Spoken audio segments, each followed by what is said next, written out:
Endi bu sohaga kirib kelganimizda, shu ishga berilib ketganimizdan uyga bormaganmiz. Yuraverganmiz shu ishda. Oxiri uydagilar kelib, dadam kelib olib ketgan. 1 oy, 2 oy, 3 oylab ham bormagan kunlarimiz bo'lgan. Endi ishlab yuravermay kelib damingda olib ket deydi ota-ona baribir.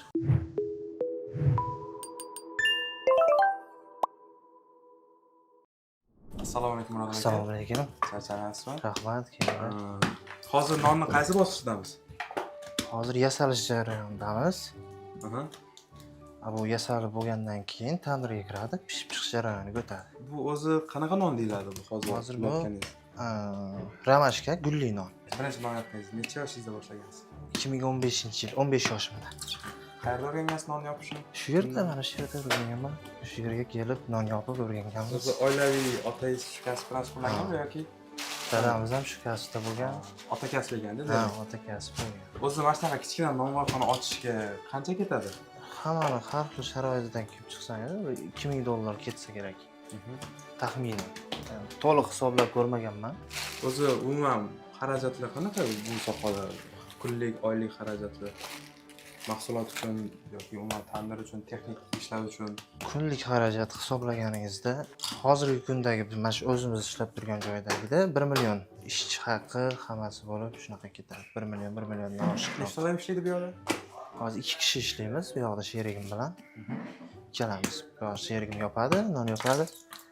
Men ichkarida xamir qilib, zuvora qilib, non yasab beraman. Kuniga nechta non qilasiz bu yerda? 600 ta, 700 ta shunaqa ketadi. Nonlar necha puldan bo'ladi? 5000 ligi, patirligi bor, patirligi 6000. O'zi asosan shu non sotiladi, ramashka. Ha. Endi hammaning talabi har xil. Xohlagan odam patir oladi, xohlagan odam ramashka oladi. Patir bilan ikkalasini qo'shganda 500-600 ta dedingiz-a bunda hammasini. Ha, 600 ta, 650 ta, 700 tagacha. Taxminan necha foiz shundan foyda qoladi har bitta nondan? Endi har bitta nonni hisoblab ko'rmaganmiz. Bitta kassa qilinadi bir kunlik. O'shani hisoblab chiqadi. Taxminan qancha foyda qilsa bo'ladi non oylikdan? 700 ming, 800 minggacha qoladi. Ish jarayoniga qarab, qancha ko'p qilsangiz, shuncha o'zgarib boraveradi narxi, foydasi. Asosiy klientlari shunda mahalladagi odamlar, shu mahalladagi odamlar. Magazinlar, to'ylar, unaqa narsalarga baribir kam unaqa narsalar yoki Yo'q, magazinlarga ham beriladi. Magazin dastavkalarimiz bor. shu atrofdagi magazinga ham dastavka qilinadi. Shu Toshkent bo'yicha-da. Bu yerda shunda ko'pdan beri bor-a? 10 yildan oshdi yili. 10 yildan oshdi. Qanday o'zi qiyinchiliklari, endi qilayotgan odamlarga nimalar maslahat berasiz? Qiyinchiliklari endi hamma ishda o'ziga yarasha qiyinchiligi bor. Asosan ko'proq uyqusi. Uyqusizlik. Bu uyqusi ko'p bo'lmaydi. Ish ko'p bo'lganidan uxlamaslikmi yoki anaqa kechqurun ish bo'lganidan? Bizda kunduzi hozir ish, ba'zi joylarda kechqurun bo'ladi. Ularda anchagina qiyinroq bizga qaraganda uyqusi. Chunki tezkor ishlashadi ular. Xo'sh, shuni taxminan kuniga necha soat uxlaysiz? O'rtacha 5 soat. Maslahat berasizmi yoshlarga shu kasbga kirib kelishsa? Endi qiziqsa, kirib kelgani yaxshi. Qiyinchilikda o'rganadi bu kasbda. Halollikda o'rganadi. Bu hozir bularga nima so'rayapsiz? Bunga suzma qatiq borib, o'shani chayin soda bilan shakar aralashmasi.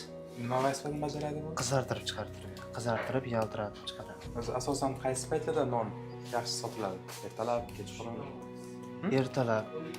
Ertalab kechki payt. Chunki ertalabda choyga olishadi, kechki ishdan qaytishga olishadi. Hozir ko'ryapmiz Instagramda, mediada non yeyish zarar deb chiqishyapti. Ularga qanaqa fikr bildirasiz? O'zi umuman olganda zarar unaqa yo'q. Bo'lmagan narsa bo'lsa kerak. Mening o'zimning fikrim. Sovuq non degan foydaroq. Tandirdan chiqqanda issiqqina qaymoq bilan yeyish xatomi? Zarari ko'proq sovuq nonga qaraganda. Sizningcha nonvoylik sohasini kelajak qanaqa deb o'ylaysiz? Nonvoylik sohasida ko'p narsasi avtomatlashib ketdi hozir. Non yasaydigan apparatlar chiqib ketdi, xamir qiladigan apparat chiqib ketdi.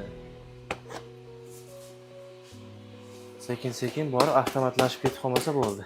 Menimcha nonlarga talab oldingidagi masa kamaygan oldingidagi. Masalan, 10 yil oldin boshlagan 2015 da dedingiz. Bu vaqtga qaraganda hozir talab kamroq bo'lsa kerak. Ancha kamaygan. 50% kamaygan desak bo'ladi? Yo'q, bir 30-40% chiqsa kerak. Biz oddiy yopgan non shunaqa narsalarga kamaydi. Diyet uchun non ko'paydi hozir. Sizlar anu nonni jup olish kerak, top olib bo'lmaydi deyishadi. Shu gapga qanaqa qaraysiz? Bu menimcha bo'lmagan narsa u. Sirim deyishadi odamlar. Ha? Sizga baribir jup olgani yaxshi, to'g'rimi? Ko'proq bo'ladi. Haydi bizga ko'p olgan yaxshi baribir. Yaqinda eslasangiz havo buzilganida somsachilarni, tandirlarni buzishganda o'tni yoqdingizlar deb. O'shanga fikringiz qanaqa? Shu vaziyatda. Endi buzgani noto'g'ri. Endi ularni buz deb anaqa bo'lmagan bo'lsa kerak-ku. Buzgani noto'g'ri.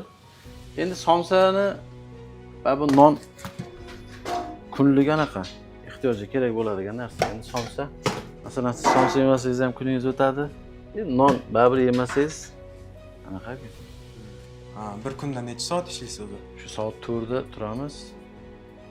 Shunaqa paytda ozgina dam olamiz 1 soat. Shu bilan yana 8 gacha ishda. Orada 1 soat, 1,5 soat dam bo'ladi. Shu bilan shunaqa 15 soat, 12 soat. Har xil savdoga qarab. Savdo yaxshi bo'lsa ishlayveramiz. Hozir mana intervyu olayotgandik. Bitta mijozingiz kelib 34 ta non olib ketishdi.